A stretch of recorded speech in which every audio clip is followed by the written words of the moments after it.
Hola, bienvenidos a mi canal Aprendemos de Todo. En este video vamos a ver las características de un aprendizaje según David Ausubel. Recuerden que en el canal tienen los tipos de aprendizaje y la teoría completa.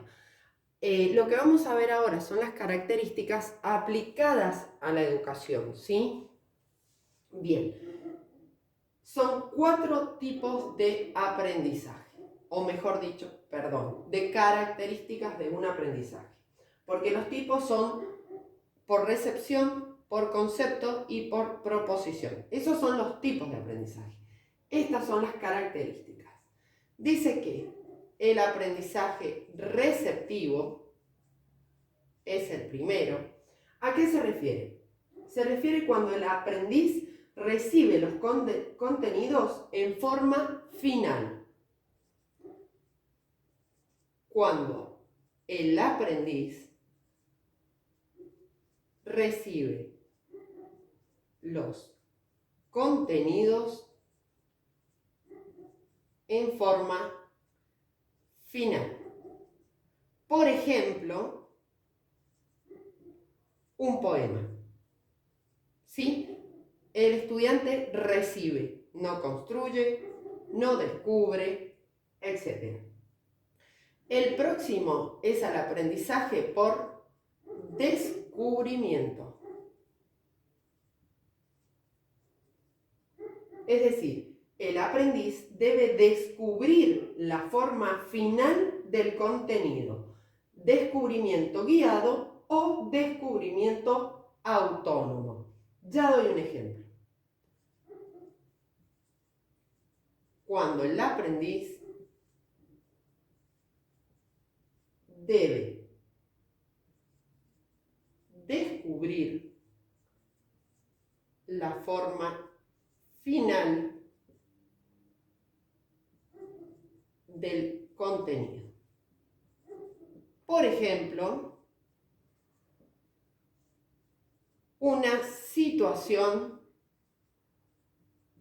problema.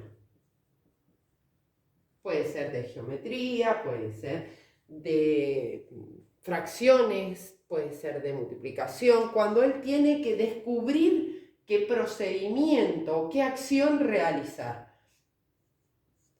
El tercero es el aprendizaje repetitivo o memorístico. Se refiere a los contenidos de la tarea que resultan arbitrarios, sin sentido alguno.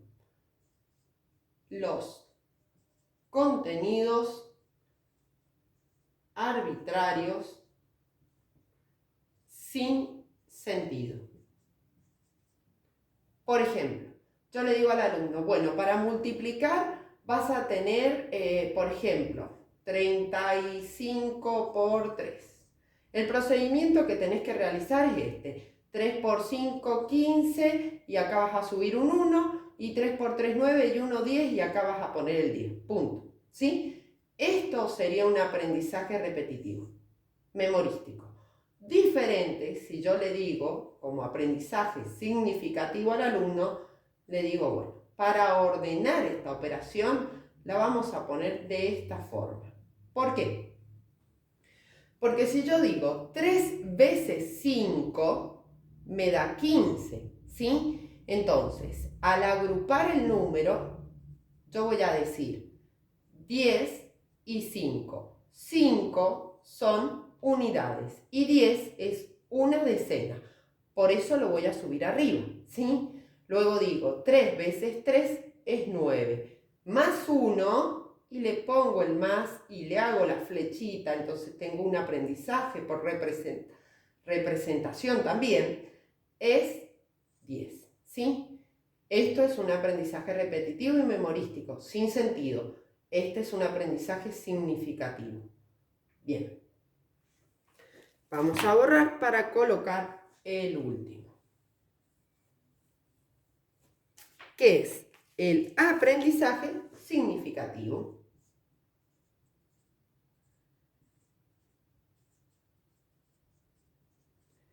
¿A qué se refiere? El contenido es sustantivo y no arbitrario y se relaciona con conocimientos previos, ¿sí?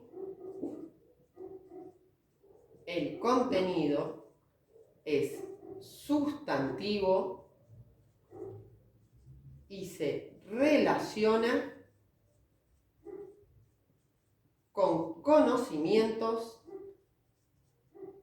previos del alumno. Por ejemplo, cuando vimos la multiplicación, ya tenemos que haber trabajado la agrupación de dieces, cienes y la multiplicación como veces, ¿sí? Tantas veces como. Bien, si te sirvió, comparte. Si tienes alguna duda, puedes dejarla en los comentarios o necesitas algún tema, regálame un me gusta y suscríbete. Muchas gracias.